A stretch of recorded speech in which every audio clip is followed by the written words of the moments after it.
Welcome back to Golden Age. Today, we delve into the mesmerizing world of chess, a game that has transcended boundaries, cultures, and even religious thought. Played all over the world by people of all faiths, the game of chess has an enduring appeal. Whether it's enjoyed privately or a serious competitive endeavor, chess has a universal charm. And what's intriguing is that chess isn't just a game. It's a subject of discussion in Islamic jurisprudence known as Sharia.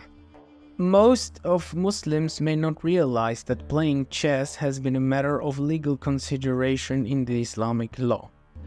In the eyes of the fuqaha, a collective body of Muslim scholars, every human action falls into 5 categories, including playing chess. Let's make a quick pause. If you love our content, here's a quick way to support us and get some fantastic benefits in return. By becoming a patron in Patreon, you directly support our channel and help us keep creating amazing videos. Your support means the world to us. Join us on Patreon through the link in the description below. Thank you for being part of our community and helping us thrive. Let's explore more together. And now, let's go on with the video. Well, our journey takes us back in time to ancient India, around 500 CE. Here, chess had its humble beginnings. It was called Chaturanga, a game mirroring the 4 divisions of the Indian military: chariots, cavalry, elephants, and infantry. But Chaturanga didn't remain confined to India. It embarked on a westward journey, evolving into Shantaraj as it captured the hearts and minds of Persians and beyond. In Persia, Shantaraj became a symbol of royal prowess and intellectual achievement. During the Islamic Golden Age, Shantaraj found its way into the vibrant markets of Arabian cities. It became more than just a game. It became a symbol of intellect and contemplation. Scholars, theologians, and intellectuals were drawn to the intellectual challenges posed by chess. It wasn't merely a pastime, it was a mind sport. But as Shantaraj traveled through the pages of religious history, it faced theological debates. Scholars grappled with differing opinions about its permissibility. This debate delved into whether chess diverted believers from their religious obligations or, contrarily, enhanced mental acuity and strategic thinking. As said before, chess wasn't just a game, it was a profound metaphor for life challenges, decisions, and strategies. It taught patience, foresight, and the consequences of your own choices. It's a reflection of human intellect and a testament to our ability to adapt and strategize. Over the centuries, chess evolved. Rules were refined, strategies adapted, and pieces transformed, reflecting societal changes and cultural influences. By 1600 CE, the Europeans introduced innovations, feminizing the queen and enhancing her powers, who before this introduction was named the Wazir, or in our modern terms, the Prime Minister. But let's continue our journey by examining how Islamic jurists have responded to the game of chess over the centuries. In Islamic sacred law, every human act has a corresponding legal ruling, even seemingly simple actions like drinking water. To illustrate, drinking water is permissible, mubah, but how you drink it or from what kind of cup can complicate matters.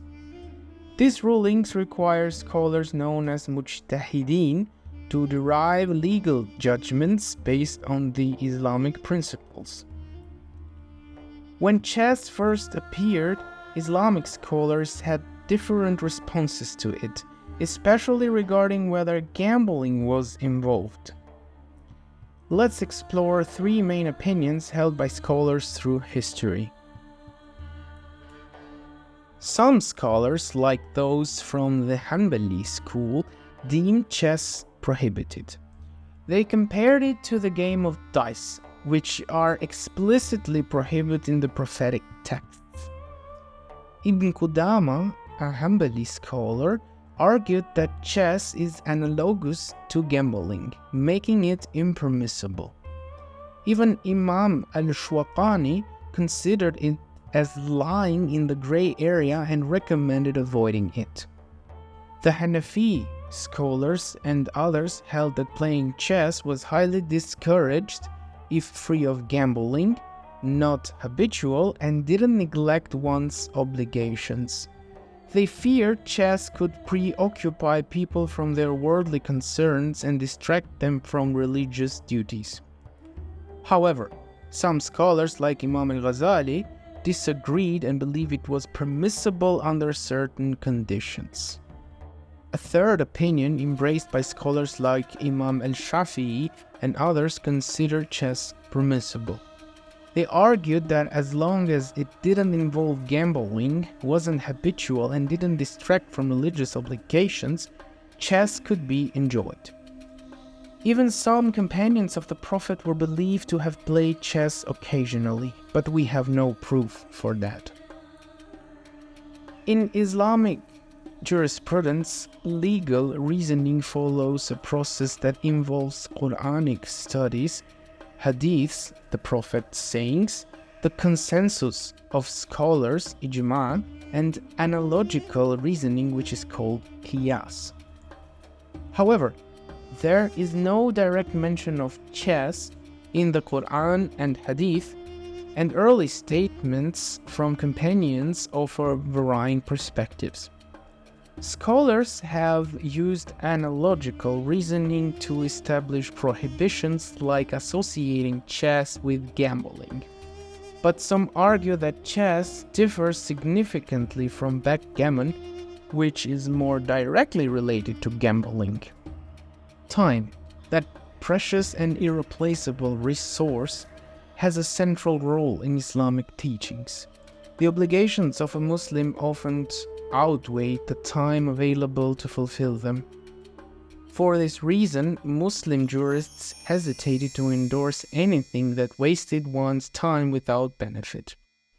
Exceptions were made for activities that the Prophet Muhammad himself had declared beneficial, such as spending quality time with family, engaging in sports that demonstrate martial valor, and enjoying moments with the loved ones. Even leisure, referred to as faragh in Arabic, meaning emptiness or free time, should be spent wisely.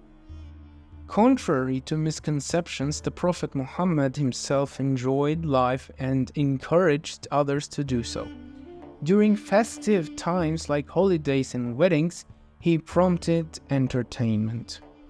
This included activities like singing and dignified gender-segregated dancing. Imam al-Bukhari even recounted food fights among the Prophet's companions, highlighting the joyous moments they shared. The scholars of the past comprehended the value of time better than most. They lamented when they saw people wasting their time playing backgammon in the marketplace. Some even wished they could purchase the wasted time with gold. As our lives pass by, we must remember that every second counts, and we must invest wisely. In conclusion, the Islamic jurisprudence regarding chess is a tapestry of diverse opinions. Some deemed it prohibited, some highly discouraged, and some permissible. The interpretation often hinges on specific conditions and contexts surrounding the game. Thank you for joining us. Do not forget to like, subscribe, and hit the notification bell as we continue our fascinating journey into the intersections of faith and life. Until next time, let's keep exploring together.